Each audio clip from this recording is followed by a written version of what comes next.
Can a ghost story be a ghost story if it isn't scary?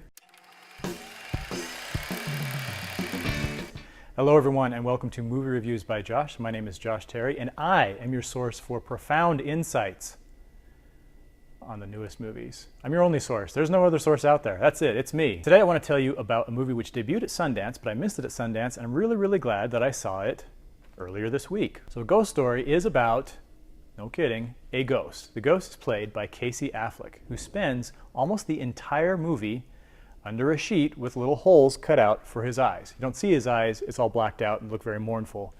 And it's really kind of cool, kind of weird, kind of quirky, kind of interesting, and really beautiful.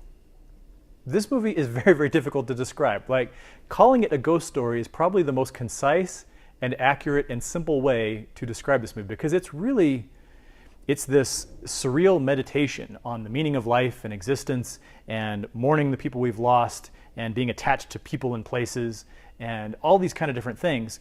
And yet, essentially, it's really about this guy who dies and he comes back and hangs out in the house where he and his wife lived, and time starts going all over the place. I mean, if you see this movie, you'll understand that, okay, Josh isn't completely crazy, he isn't completely unprepared, it's just really difficult to kind of encapsulate what's going on in this one.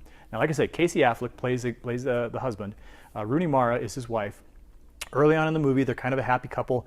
They got a little bit of issues and stuff, but they're living in this rural house, and it's kind of a haunted house, and there's some things that go bump in the night, and they're not sure what's going on, but that doesn't really matter because, you know, next day, Casey Affleck gets in a car crash and dies. Now, after Rooney Mara's character, who is called M. What's kind of interesting about this movie, Casey's character is just called C, and Rooney Mara's is called M.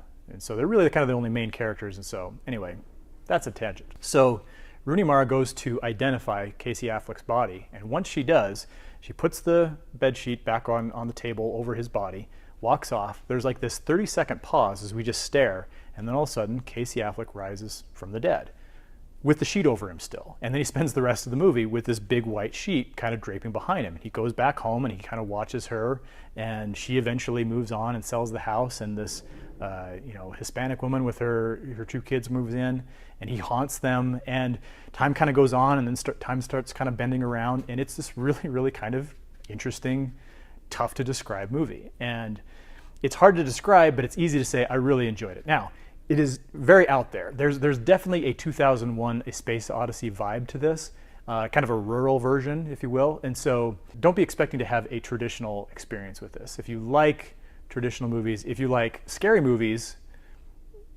because it's called a ghost story, but it's not particularly scary. I mean, there are haunting images. In fact, that's part of the only reason for the film's rating.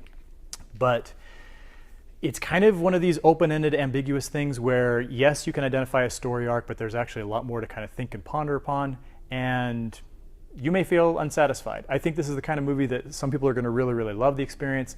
Other people are going to say, I have no idea what was going on with that, this makes no sense, and I hate it. So I wound up giving a Ghost Story 3.5 stars out of 4. I really enjoyed Ghost Story. Now, it is rated R, although I have to say this is one of the softest R ratings I have ever come across.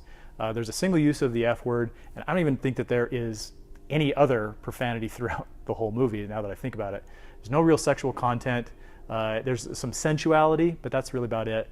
The only thing I can point to specifically that I think would say deserves the R rating is at some point when Casey Affleck's character is kind of jumping through time, he comes across the aftermath of a planes massacre from, a couple hundred years ago. And the imagery isn't especially graphic, but because it involves the kids of some settlers, I think they probably decided that it was disturbing enough to give it the R rating. But that's really all you're in for with this one. So what is your favorite open-ended, ambiguous movie that may or may not make sense? As far as mine, I already mentioned 2001, so I probably won't choose that one. I kind of want to say Swiss Army Man, but for now we'll say that. I'll change my mind later, therefore I won't have to be accountable to anything you say about me. Leave your answers in the comments below. So thanks again. This has been Movie Reviews by Josh. My name is Josh Terry, and I would love to have you subscribe on your way out and keep your notifications on so you can see our new movies and our new clips and our new reviews and our new thoughts and ponderings and musings and surreal examinations of the meaning of existence. And thanks as always to our friends at Rocky Gator for their continued sponsorship.